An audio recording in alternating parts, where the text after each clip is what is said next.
আসসালামু আলাইকুম, welcome to Mir pigeon love. Mir pigeon love থেকে আমি সাবিত আপনাদের মাঝে আছি। আশা করি সবাই ভালো আছেন। আজকে একটা নতুন ভিডিও নিয়ে আপনাদের মাঝে আবার চলে আসলাম। যেই গরম পড়ছে, আসলে এই গরমে কবুতর প্রায় অনেক সময় দেখা যায় এই গরমে কবুতর স্ট্রোক করে মারা যায়, স্ট্রোক করে অনেক সমস্যা হয়।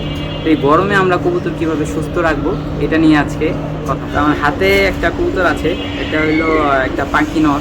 তাহলে আমার অনেক পুরান লাইনের নর। আমি তো সবাই তো জানেনি, আমি অনেক দিন যাবত কবুতর পালা মাঝখানে ছেড়ে দিয়েছিলাম, হয়তো 4 থেকে 4.5 বছর এরকম। তো এইটার অনেক কাহিনী আছে। এটা আমার বাসার আমি অনেক আগে বড় ভাই থেকে নিয়েছিলাম কবুতরটা আমারই। তো এটা একদম জেনুইন পাখি। তাই দেখেন, এটার ক্ষমা দেখলে বুঝতে পারবেন, অনেক সুন্দর, একদম অনেক সুন্দর একটা কবুতর। কিন্তু কবুতরটার বয়স অনেক বয়স। কবুতরের বয়স মিনিমাম 12 থেকে 13 বছর হবে, আমার এক্স্যাক্ট খেয়াল নাই। তবে এই কবুতরটা যখন আমি আমার বাসায় ছিল তখনই প্রায় 2015 সাল থেকে আমি তারপরে অ্যাডাল্ট 3-4 দশক তখনই আমার বাসায় ছিল, এক বড় ভাই থেকে নিয়েছিলাম। তখনই এটা ডিম জমতো না, বছরে একবার জমতো। অনেক ওষুধ খাওয়ানোর পরে একবার জমতো। তো এটার একটা কাহিনী, হঠাৎ করে বেশ কিছুদিন আগে, হয়তো 3 থেকে 4 সপ্তাহ আগে, আমি একটা হাটে গেলাম। তো সারুলিয়া গেছিলাম, আমি একটা ঘুরতে গেছিলাম। ওই সারুলিয়া গেলে ওইখানে ওয়েদারটা ভালো লাগে, রাস্তাঘাট সুন্দর, বেশ গ্রামের মতো।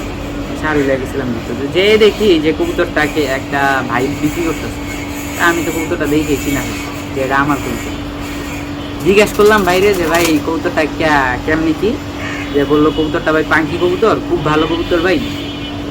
ওই কৌতূহল বসে তো জিজ্ঞেস করলাম ভাই ডিম বাচ্চা করে আপনার কবুতর, ঘরের কবুতর? বললো হ্যাঁ ভাই আমার ঘরের কবুতর ডিম বাচ্চা করে ভাই, 100 ডিম বাচ্চা করে, লয়া যান হ্যান ত্যান চুকি দিল অনেক। তা আমি তো হাসি মনে আমার কবুতর আরো 5 বছর আর 6 বছর আগেই আমার বাসায় ডিম বাচ্চা করতো না, তখনই দেখা গেছে যে একবার করতো বছরে। আর এখন তো এটার বয়স হয়ে গেছে মিনিমাম 12 থেকে 15, এত বছরে তো এটা ডিম বাচ্চা করার কোনো চান্সই নেই। তারপরেও যাক, নিজের কবুতর যেহেতু বাইরে আর কিছু বলিনি। যদি ভাই ভিডিওটা দেখে থাকেন তাহলে কিছু মনে করেন না, আসলে কবুতরটা আমারই, অনেক বছর আগে আমার বাসায় ছিল। তো এক ছোটো বাইরে দিয়েছিলাম, ও হয়তো বিক্রি করে ফেলাইছে, ওর সাথে এখন কথা হয় না, যোগাযোগ হয় না, ফোন নাম্বার নাই। যাই হোক, কবুতরটা দেখতে পারেন। কবুতরটা A1 কোয়ালিটির কবুতরটা আমি ডিম বাচ্চা করে না, কিন্তু তারপরেও নিয়ে আসছি। কবুতরটা আমার শখের কিছু কবুতর ঘরে ছিল আমার আগে, অনেক পুরান, 10 বছর 15 বছরের আমার 5-7টা কবুতর ছিল পুরান। এগুলো ডিম বাচ্চা না করলেও আসলে দেখার জন্য রাখতে ভালোই লাগে। যেমন এই যে চোখটা দেখেন, এবার জুম করো ভাইয়া, আর এই পাশে দেখেন একদম ফুল ঝুমা লাইনের কবুতর, বুঝছেন?